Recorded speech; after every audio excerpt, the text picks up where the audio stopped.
Hey, what's up guys? So in this video, we will see how to lock and unlock the home screen layout on the Samsung Galaxy A36 and the A56.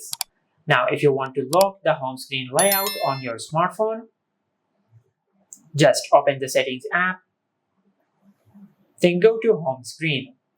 From here, just enable Lock Home Screen Layout. Now, once you enable this toggle, you will lock the home screen layout on your smartphone. Just like that.